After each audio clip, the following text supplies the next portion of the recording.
Somewhere on a road in ancient China, a group of men are slowly starving.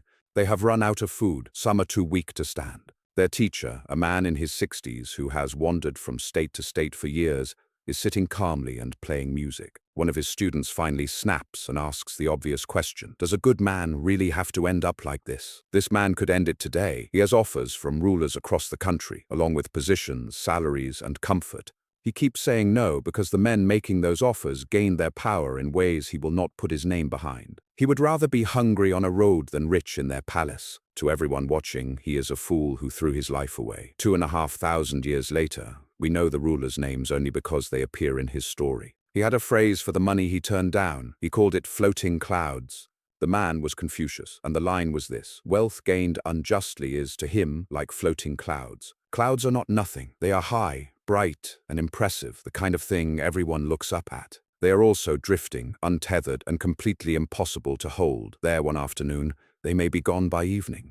Money made the wrong way does not last, not because the universe punishes you, but because of what it is structurally made of. It has to be defended, it has to be hidden, and it quietly destroys the one asset that generates everything else. You have watched someone cut the corner you would not and pull ahead. You may have had an offer that paid well, but smelled slightly wrong. You may even have done the math on the shortcut at 2 in the morning and wondered whether the honest road is just a story losers tell themselves. Confucius was born around 551 BCE into a collapsing world. The Zhou order was disintegrating and China was fracturing into rival states. Ministers murdered their way upward, while rulers held power they had no right to. Corruption was not a scandal, it was the operating system. In his own lifetime, by his own standards, Confucius was a failure. He wanted to reform government from the inside. In his home state of Lu, he rose to serious office. Then, as the story goes, a rival state sent his ruler a gift designed to ruin him: dancers, horses, and entertainment. His ruler took the bait, lost interest in governing, and ignored his duties. Confucius resigned and walked out. He spent the next 13 or so years wandering between states with his students, searching for one ruler who would govern the right way. He was turned away,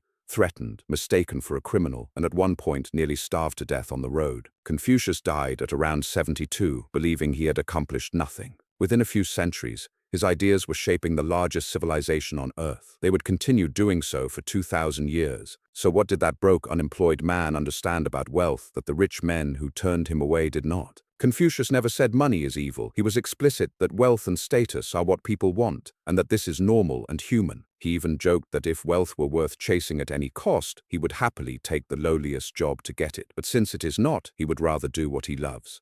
His entire teaching hangs on one word: how. Not how much, how. Wealth and rank are fine to want, but if they cannot be gained the right way, do not hold on to them. The money that fails that test, he said, is floating clouds. Unjust money is not an asset. It is a liability wearing an asset's clothes. First, it must be defended. Money taken the wrong way has someone it was taken from and people it must be hidden from. It carries permanent exposure, a partner who knows, a record that exists, or a version of events that works only until someone checks. You do not own it, you are guarding it. Second, it burns the thing that actually compounds: trust. Confucius was once asked what a state truly needs: weapons, food, or the people's trust. He said that if something must be given up, give up the weapons. Then, if necessary, even the food. But lose trust, and the whole thing cannot stand. That is not just statecraft. It is your career. Your reputation is the compounding asset, and every deal, referral, and second chance flows out of it. Unjust gain is a one-time withdrawal against an account that could have paid out for the rest of your life.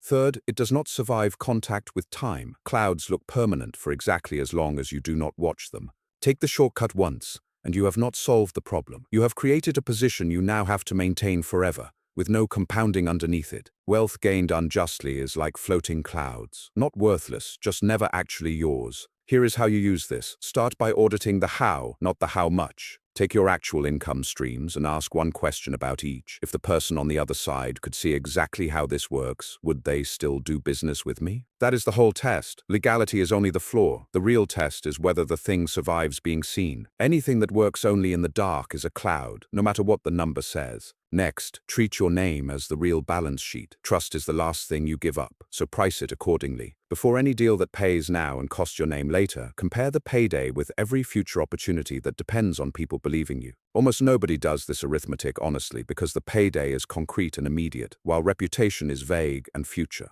That asymmetry is exactly what gets people. Finally, be willing to walk out. Confucius had office, salary, and influence, but when his ruler chose entertainment over duty, he resigned and left. He did not leave as a stunt. Staying would have meant putting his name behind something he did not believe in. Decide in advance, in the cold light of day, which things you would quit over. If you wait until the money is on the table, you will decide wrong. Audit the how, price your name, know your walkout line. That is the whole machine. But there is one last thing, and it is the one that stings. Floating clouds do not just drift away, they take something with them on the way out. Money made the wrong way requires a person who makes money that way, and you have to keep being him. You cannot take the shortcut once and return unchanged. You become someone who has to manage a story and feels a small cold fear when the phone rings. You cannot be fully known by anyone because being fully known becomes a risk. You begin surrounding yourself with people who would do the same thing. That is the actual bill, not the money, but the narrowing of your own life.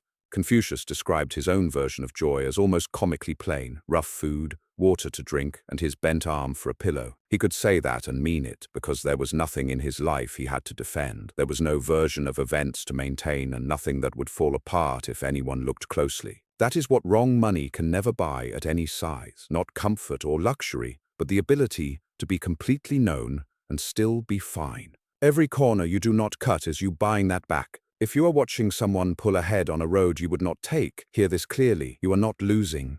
You are holding a different asset on a longer clock. The men who had the palaces, armies, and money in Confucius's lifetime got everything he did not. No one alive can name a single one of them except as background characters in his story. Confucius died thinking he had failed. By every measure that mattered that afternoon, he was the poorest man in the room. Build the kind of wealth that is still there when someone looks closely. Everything else is weather. Money made the wrong way was never really yours. It was only ever floating clouds. If this reframed how you think about the way you earn, subscribe. There is a lot more history with this kind of edge coming.